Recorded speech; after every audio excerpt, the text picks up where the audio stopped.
శ్రీ సచ్చిదానంద సద్గురు సాయినాథ్ మహారాజ్కి జై. శ్రీ సాయి సచ్చరితలోని అధ్యాయం వైజ్గా అధ్యాయం ఓవి విషయము వివరణ. 15వ అధ్యాయం 3వ ఓవి త్రిలోకాలు విషయం. త్రిలోకాలు స్వర్గలోకం, మత్స్యలోకం, పాతాళలోకం. షడ్రిపులు కామక్రోధ లోభ మోహ మదమాత్సర్యాలు. షడ్వికారాలు షడ్రిపులు అవే. 16వ అధ్యాయం 4వ అధ్యాయం 4 వేదాలు. ఋగ్వేదం, యజుర్వేదం, సామవేదం, అధర్వణ వేదం. అష్టాదశ పురాణాలు. భాగవతం, భవిష్య, మత్స్య, మార్కండేయ, బ్రహ్మవైవర్త, బ్రహ్మాండ, విష్ణు, వరాహ, వామన, వాయు, అగ్ని, నారద, పద్మ, లింగ, గరుడ, కూర్మ, స్కంద పురాణాలు. 44వ ఓవి ఇంద్రాది దేవతలు.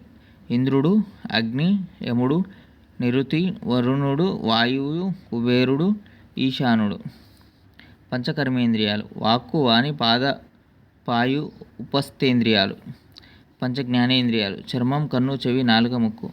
పంచ విషయాలు. శబ్దస్పర్శ రూపరసగంధాలు. 103వ ఓవి పరబ్రహ్మ. నిర్గుణ నిరాకార బ్రహ్మ, అపరబ్రహ్మ, సగుణ సాకార దైవం. 104వ ఓవి 4 మహాకావ్యాలు, 4 మహావాక్యాలు. ప్రజ్ఞానం బ్రహ్మ ఋగ్వేదం, తత్వమసి సామవేదం. తర్వాతి పేజీ మరో వీడియోలో చదువుకుందాం. సచ్చిదానంద సద్గురు సాయినాథ్ మహారాజ్ది. లోక సమస్త శీఘ్రవంతం. శాంతి శాంతి శాంతి.